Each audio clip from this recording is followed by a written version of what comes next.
Hello, my name's Gavin from Worried About Satan. And I'm Tom from Worried About Satan. And we're doing a little director's commentary thing about EP02, which was our second release under the name Worried About Satan.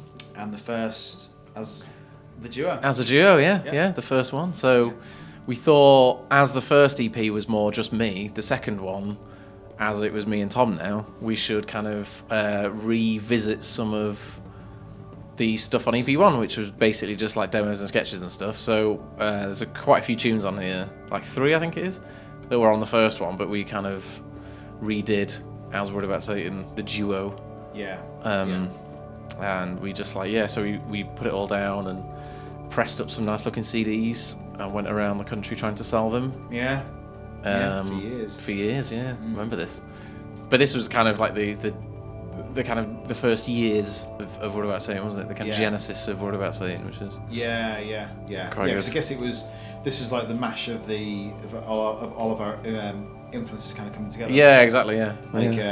We were getting into like dance music for the first time and thinking about how to put that with guitars or like atmospheric guitar stuff. And I think we were quite confused about how to do it. Yeah.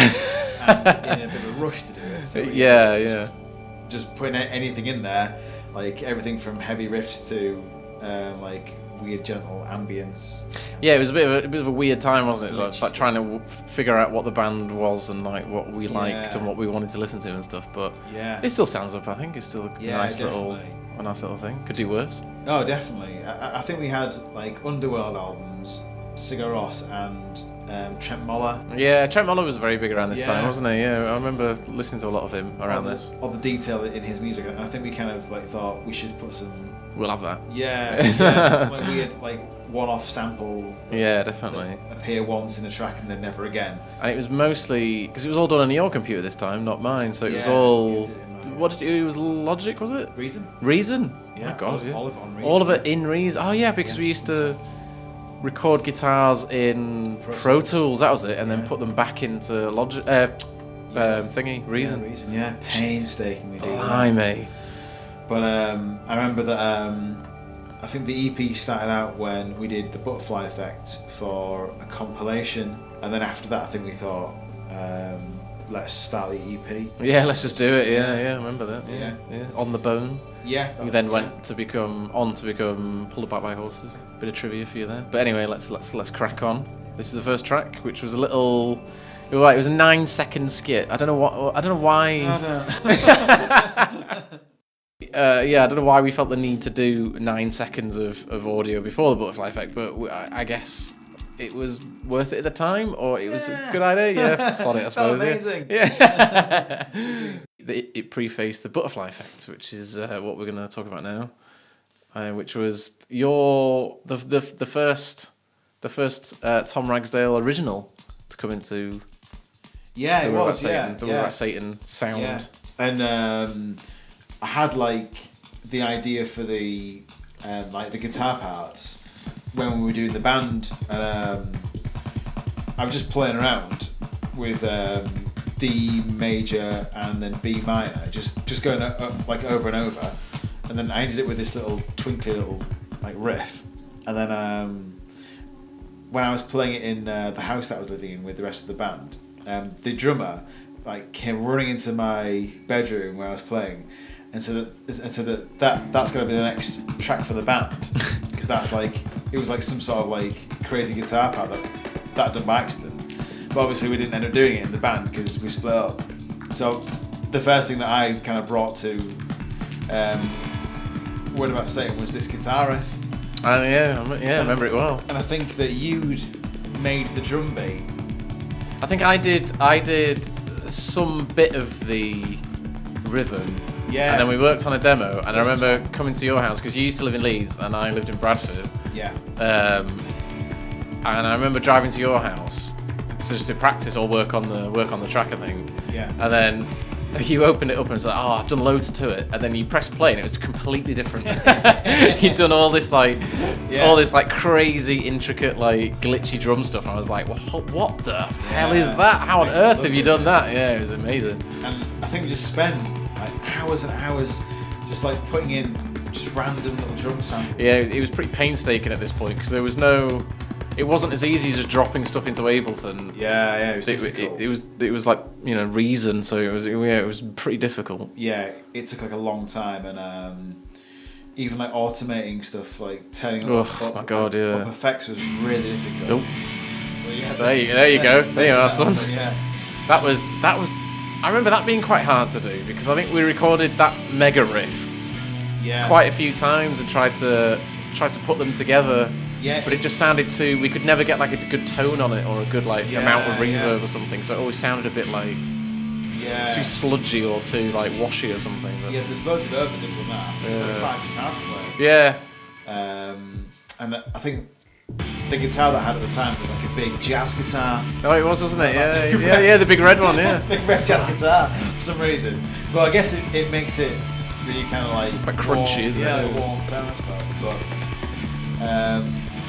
I think it was like more like a show-off track, wasn't it? It was, Showing off our programming skills, or I don't know, like that kind of. Because on this one, in the early days, you used to play guitar mainly on this. Yeah. And I took over the controller, the little UC33 thing that you have. Yeah.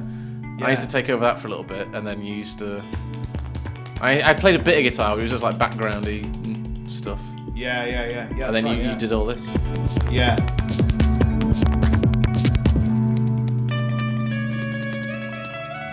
I remember this being our bit of square pushing. Yeah. I remember this being like our big like calling card tracks. We used to play it live all the time. Yeah. It always reminds me of like kind of gigging in Leeds, like in 2007, 2008, that kind of time. In real like dive shithole bars. Yeah. Every crap venue Leeds had to offer, we probably played this in it. And this would like obliterate every PA. Yeah, it really would, wouldn't it? Yeah. Like, be like so loud and like blistering. You probably couldn't hear anything that was happening, but it's all in there somewhere. Yeah. But I think this was like the first, for me, like the first piece of music that I ever really did, like, that I've ever done. Yeah. I think because I didn't up until this point I was just doing like whatever I was being told to do at uni, and then like messing around with just like drum loops. Then it kind of ends very suddenly, and then it's the intro to Noise One. It's in the same key. Yeah. That was it. Yeah. I don't know why, but this was a nice idea. We were gonna just do here's one track, here's another track or something. But I think it might have been you who had the idea of kind of making them seamless. Yeah, like having a protracted outro at the end of one, bleeding into like the next track. Yeah, which is quite nice. Yeah. Actually, yeah. You're right. Yeah, I mean, but we used to do this live as well, like the bling guitar bit, and then just like build up to it. Because it's got that tone in the background as well. I think it's from like a jewelry box. Oh, it is, isn't it? Yeah. Sample that's been like frozen or something, or like stretched out, and then we just played those like D chords. Yeah, it's nice, wasn't it? Yeah, it's weird that. Yeah, and then it'll kind of go into Noise One. Yeah. Well, the new version of Noise One. And that took ages to all those like little like drum hits. Oh my god, the computer was just like begging. I think there's footage of us on the internet somewhere of going through all this stuff, all the propeller, the Reason. Yeah, the devices. The devices in it, and you just scrolling down, and it's just an endless array of units and all sorts. Some weird organisations. But yeah, this end bit was just. Actually, just add stuff, didn't they? Yeah, just for the sake of it. Put more drums in it. And then mess around with all the wiring and stuff like that in the back. Completely pointless.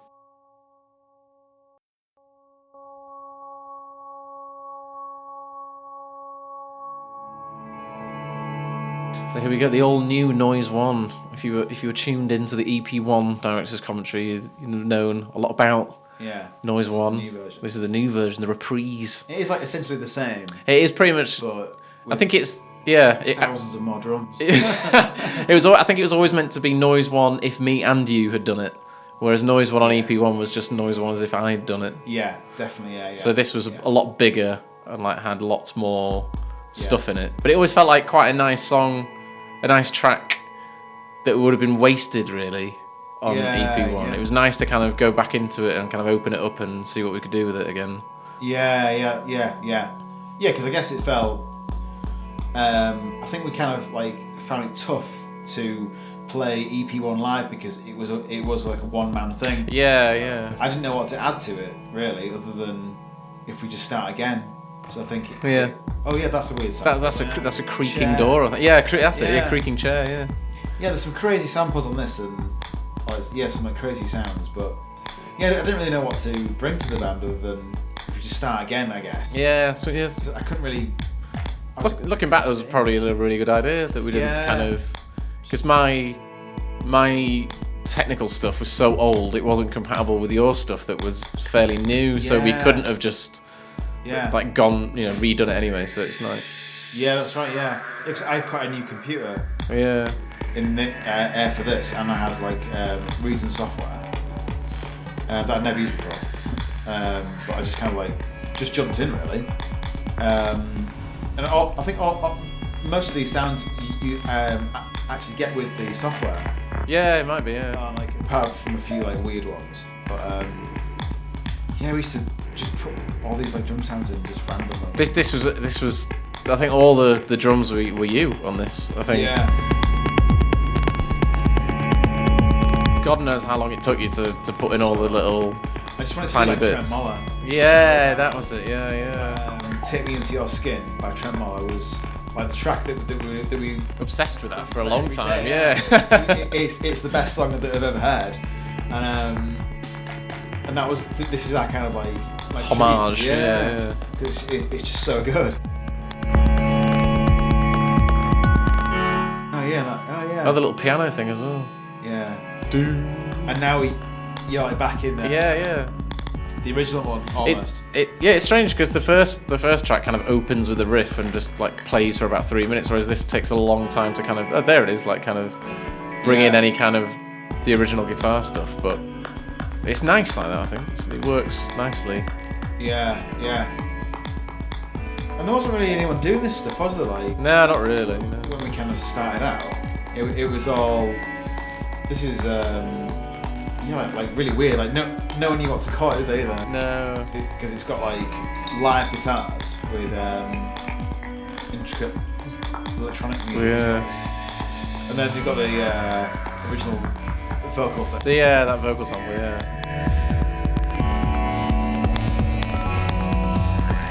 When we first started saying it was we always build it as post rock without the boring bits, because there was a lot. Post rock was massive at this time, from like about 2004 to about 2006, 2007, and maybe a few years either side of that. It was absolutely huge, and every gig in Leeds was just another post rock band that was 5 kind of tired looking guys hammering out some explosions in the sky kind of stuff, and it was absolutely massive. And I think I was really into it, and then I got really bored of it really quickly because so much stuff was out there that just sounded exactly the same, and it was all just like, I got really tired of it. And so like the first EP, the EP1 and like the first Worried About Satan stuff was supposed to be essentially post rock without all the boring bits and with the kind of electronica influence in there as well. But on this, it was like, so I made them all really short on EP1 just because I wanted them to be, without all the kind of gubbins in between. But on this, it was like, no, you can open them up and like explore it and see how far it can go without it being, pretentious dudes. Because I guess we're not just making music that builds up over 10 minutes. There's it like ebbs and flows and it like different sections in it as well. Like this is obviously like a section that hasn't been in the song before, as opposed to standard post rock where it's just all 4 chords. Lots of delay pedals. And tremolo picking. But this has got the original beat in it. Oh, it has it? Yeah. Like this was your big bit at the end, the hippie dance bit. Here we go, building up. I can't believe when I did it, I was like, oh God, listen to this, you love it. Here we go. I've ruined it. And I think that's like a jewelry box sample that you gave me. Yeah. I think that they should have got on like an advert, sort of, but they didn't. It's very maybe she will. The end of this. Yeah. Looking back, yeah. They used to do those like kind of jewelry box like samples with those like big riffs. They should have got on like an airport advert. So happy. Yeah, again, it is quite happy, isn't it? Like, we do have our moments of joy in amongst all the teen angst and misery. I'm sure there's a few bum notes in this as well, on like the oh yeah. jewelry box.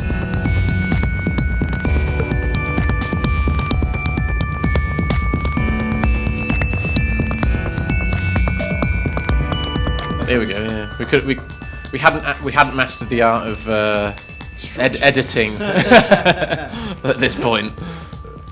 Yeah, he's just go, didn't we, I suppose. But we got there in the end, though. I'd like to think. We got there.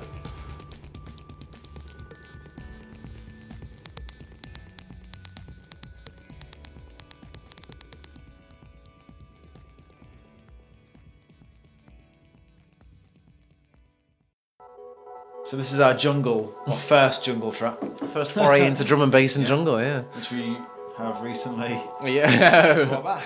Re-forayed into. She's awesome. That was Fruity Loops' finest at the beginning there. Oh, is it? I think so. That it was. I think it was like a jewelry box in Fruity Loops, and then just sped up loads. But this is a bit of a weird one because I guess it's not. It's not like at like a tempo or kind of structure that we're really used to. Yeah. So it was a bit of a weird one, I think, and I think it kind of like stuck out on the album, but like in a really good way. I remember there was an early version of it that I thought was like, wow, amazing, and then this version sounded nothing like it, and it was like, yeah. In the early one, we used to. Wasn't it like really, really heavy? it was really heavy. We used to put loads of guitar in it and like loads of like, because. When we played this one live, it was the only one we used Ableton for at the time. Yeah. We had to shut down Reason and open Ableton just for this one. We used to put loads of delay on stuff and it sounded horrible, but at the time it sounded like, mind blowing. And this was the first track that we did that was used on a film, wasn't it? Oh yeah, It got you. That little short film. Yeah, like a short film, and there was like a premiere for it and everything like that. And it had like some famous people from Shea Meadows films. Yeah, stuff like that. Yeah. Which is like obviously at the time that was like quite a big thing for us to get used on the film.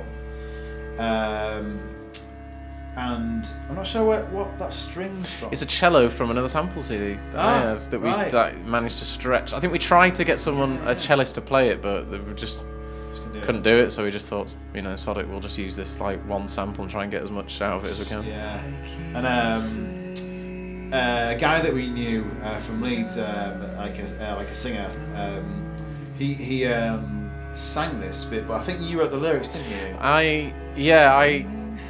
I had like a few lines from. It was about an old relationship, and then as the band was like kind of after the band broke up, it got a bit fruity.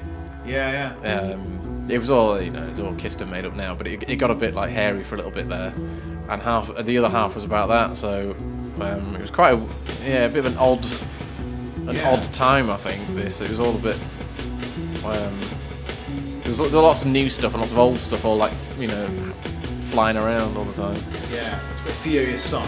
His, isn't it? Yeah. But the teen angst again. Yeah, but the singer, he really, really hated Yeah, this. he didn't like it at all. He tried to get us to take it off the EP. Yeah, but weirdly enough, like it was this one that was used on like a short film. Yeah, everyone really liked this one. This one. Yeah, it was kind of the standout one. Yeah, I mean it's quite different to like what the EP is about, but I think it's nice that it's in the middle. Yeah. And it's something quite unique, I think, for us. I think that the drums were from like a break or something. God knows actually. Yeah. I'm sure that we stole the bass line as well from something. That was it was an upright bass from a Charles Mingus track that I cut up tiny fragments of. That's the down, like kind of doing a Ronnie Size or something, but kind of failing. And I think that we really wanted to like elaborate on the piano. Yeah. So there's quite a lot of quite a lot of like weird piano bits in there. But I think this is like towards the end of the EP. The recording. Yeah, I think it was. Yeah. So I think we'd really learnt the software by this point. Yeah. I remember it being quite torturous, just trying to get the vocals. Yeah, it was. It's really difficult. Yeah. And the guitars and everything else to sit with each other, and then make it, like, organise it all, like arrange it all was always a bit like. It's very difficult. Really took it out of us. I think this one. There's so many like different elements in there. There's a lot going on. Yeah. Yeah, like, lots of effects going on, but I think it's like a big mushy, weird sound. Yeah. I think it really works. But there you go. Yeah. Oh, there's that Mingus thing. Yeah. Do. I tried to get someone to play that on a double bass as well, but it just wasn't. It was in the wrong key, apparently. He had a double bass that was in another key or something. Fine. Yeah. Yeah, it's kind of a shame that that he didn't like the singing. No, yeah, he didn't enjoy it, did he? Yeah.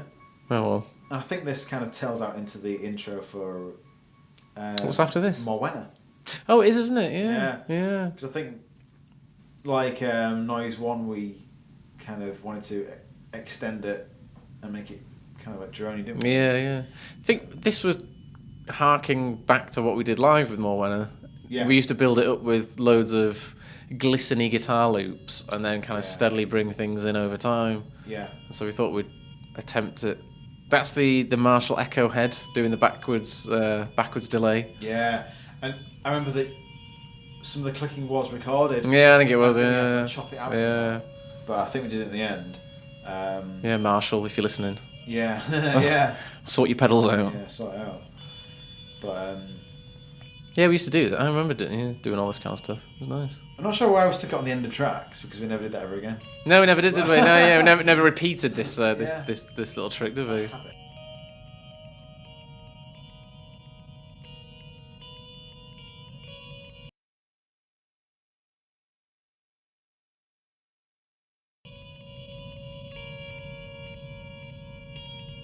Morwenna, part 02. Yeah, I'm not sure. Yeah, I think we could have either called it reprise or. Yeah, we tried to think of as many Yeah. get out of jail free cards to basically just like re-record old tracks. I never like it when bands do that, when they put out a track and then it appears on their album in they've re-recorded it. Something it's like, kind of think it's more of a reflection of a kind of space and time. But with this, it was more like we wanted to revisit stuff off EP1 just because it didn't really get the chance. We didn't really know what the band was anyway. Yeah. At that time, so like they were kind of like the building blocks of the band anyway. So we thought, as we're a band now and it's not just me, we might as well kind of revisit and like go from the ground up with it all. Yeah, definitely. Yeah. And I think we'd got like a few new pieces of software, or like we'd like learn how to do some cool new tricks. Yeah. Like that is with the ping pong delay. Oh, was this in Ableton? This one? Reason. Was it still in Reason? Yeah, and the ping pong delay was like a big purple effect. Yeah. And we were like learning how to like make it ping pong, I suppose. Yeah. With the original beat. It's quite nice, isn't it? Yeah, I reckon that would like stand up in today's popular music scene. All the kids. I reckon that'd be alright. Yeah, it's quite nice, isn't it? We're big on those like glistening guitars, weren't we? Yeah, and that's the original beat. Oh, it is, isn't it? Yeah. They used to mangle it. Yeah. Yeah, that's the original. I always enjoyed playing this one live, actually. Yeah, because it kind of like it's like filtered out, and then it kind of builds really slowly. Yeah, there was a big build on this one, wasn't there? Yeah, I think this came from when we started listening to more dance music. I think, or well, kind of like dance music, wasn't it? Yeah. Weird techno and that kind of thing, and started going out to see DJ, I suppose, not just bands anymore. Yeah, true, yeah. Going to see like Surgeon or like Shackleton or someone. And then going to play in places like Sowerby Bridge. Yeah. And Yeah. above pubs in Sheffield and all that kind of surreal, surreal environment that we're kind of thrust into. Oh, there you go. Yeah, it's kind of cool. Oh yeah, there it is. Yeah. Oh, this you had an old keyboard. Yeah. When we did this, Yeah. and it had the air filter. Yeah. That you could like change with flapping your hand over this like kind of you did little spherical thing. Yeah, that's right. Yeah. It's really. It looked cool, but it sounded awful. Yeah. It was never the best, but nah, it was a gimmick, but I threw it away. yeah. Well, there you go. Served a purpose. Yeah, I put it in the bin. Jesus. Yeah, I think it broke. But God, we played this so many times. We did, didn't we? Yeah. We had this one nailed after like yeah. this was our. This was the show about these, wasn't it? And yeah, another big one. The wobble bass line. Yeah.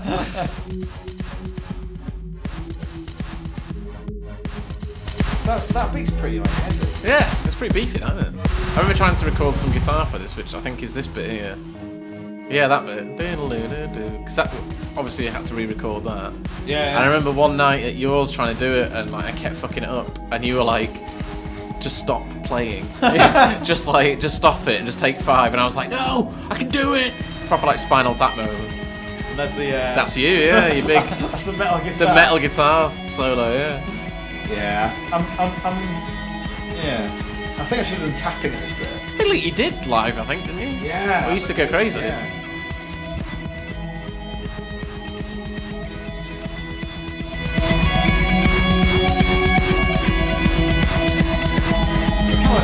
The original, really. Yeah, it's not too far removed. It's not as removed from the original as Noise One was. Yeah.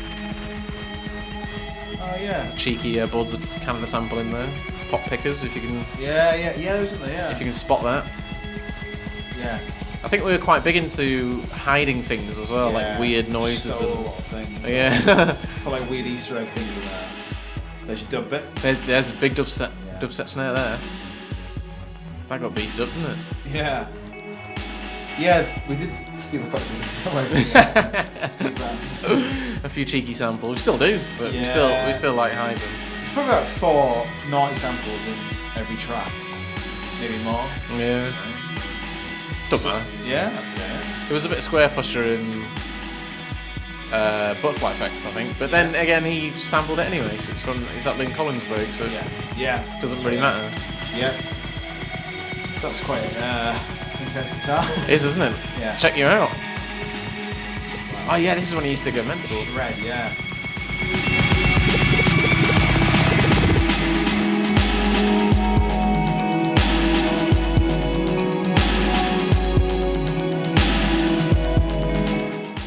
We should do another version of this. Another Morwenna. Morwenna part. Yeah, part 3. Do you like part 10? Should be very pleased. He's got 3 songs named after him. Yeah, got 1.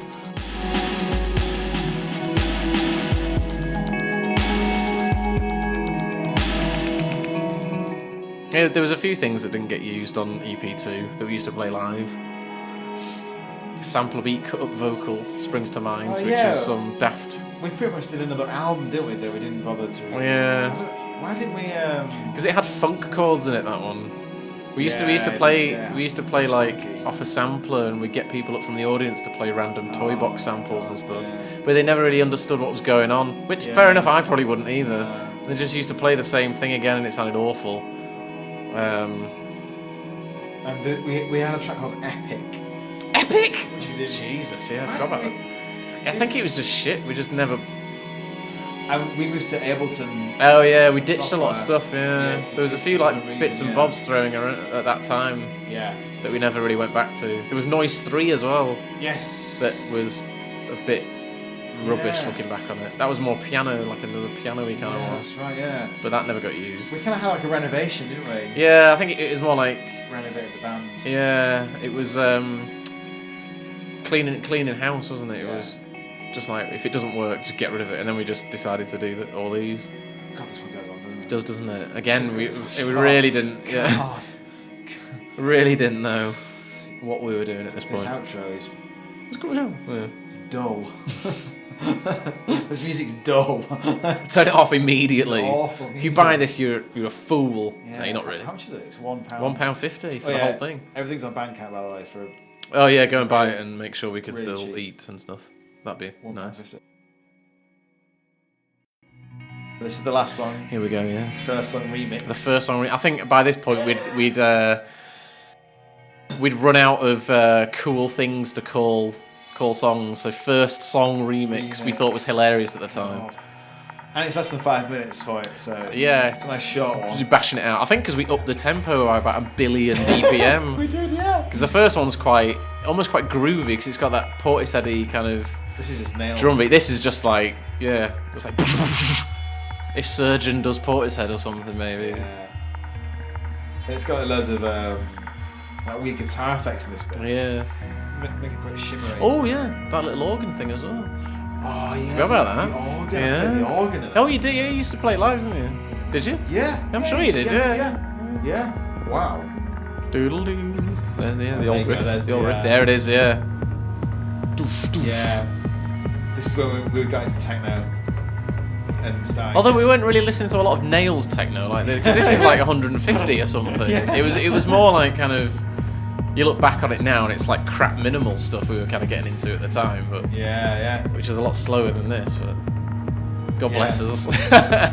We thought, yeah, we'll do some techno. I think it was a bit like Underworld as well. I think. Yeah. I think we wanted to be a bit underworldy. Still do. Yeah.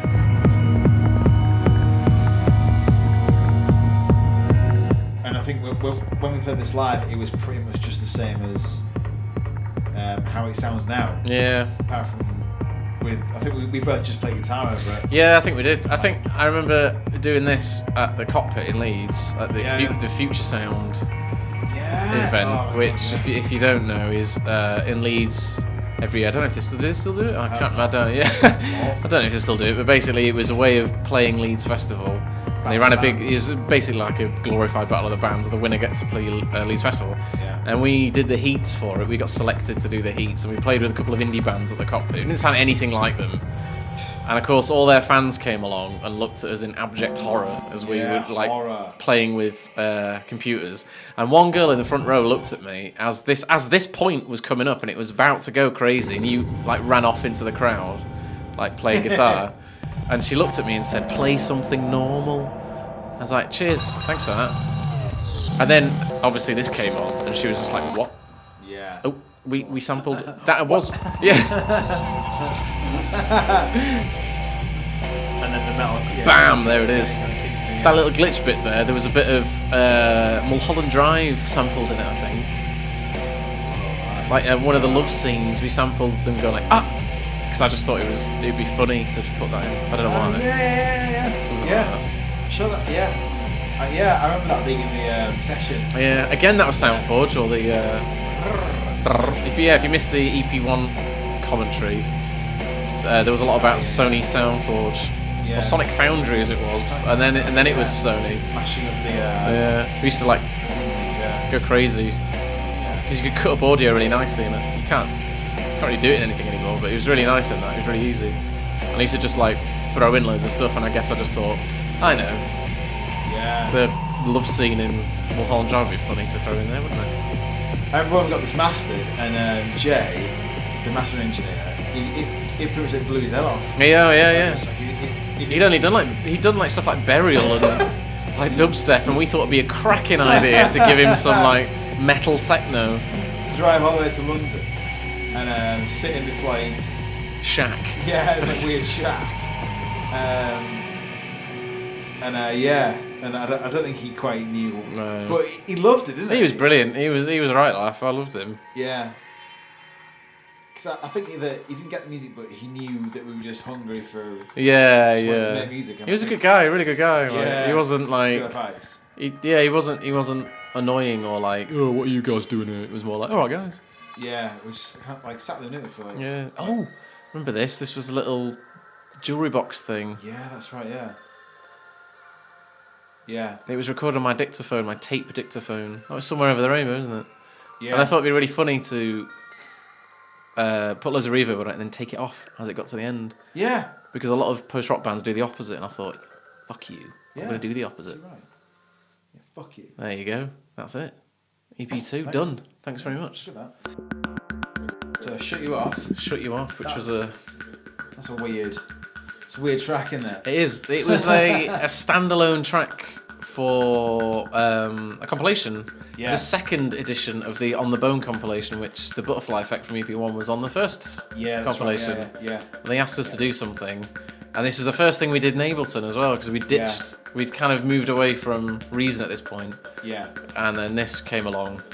I don't even know what was kind of happening. I don't. I can't remember. Yeah. The vocal, like the wee like voice, that's Missy Elliott. Yeah, I remember that much. Yeah. Why? I think we listened to far too much like minimal techno at this point, and we thought, we can do that, and then because there's no guitar in it or anything, is there? It's just that's right. Yeah. It's just like kind of sounds. And it was just like one day, I think. It just took a day, and I think we just made a beat and then put the voice behind it. But we never played it live, did we? No, I don't. we pretty much forgot about it for a long period of time. We just because after this it was Arrival, so we were kind of focusing on that record, and then this we just promptly forgot about completely until like much later on. And it was like, oh yeah, do you remember that? And we kind of dug it out from the archives and banged it on Bandcamp and stuff. Yeah, definitely. But up until that point, it was one of those like kind of lost little experimenty kind of things. Yeah. It's a bit of a weird one. This was like definitely we were like listening to dance music a lot more than rock probably by this point. I think we were probably insufferable at this point because we were we don't listen to like guitar music anymore. It doesn't really do anything either, does it? It doesn't, yeah. We didn't know like how to make the music that we wanted to make. Yeah, it was all. We had the ideas, but this was all Ableton, really, wasn't it? Just like wall to wall Ableton kind of because I think synths and effects and stuff. Yeah, we had music by like Matthew Dio and people like that, but we didn't know how to make it. Yeah. But we wanted to make it so badly, but we just didn't know how to do it. So I guess we just tried to. It was a good attempt. Yeah, it was a good. And what came out was something. I like this bit though. This bit's nice. Like the kind of like it's crazy synthy outro bit. This is quite nice. Yeah. Because there's no like beat in it at all or anything. Yeah. It's like quite trippy. It's just like having like a jam, I think, because I think it pretty much is just like a jam with a couple of the effects in Ableton, the resonator.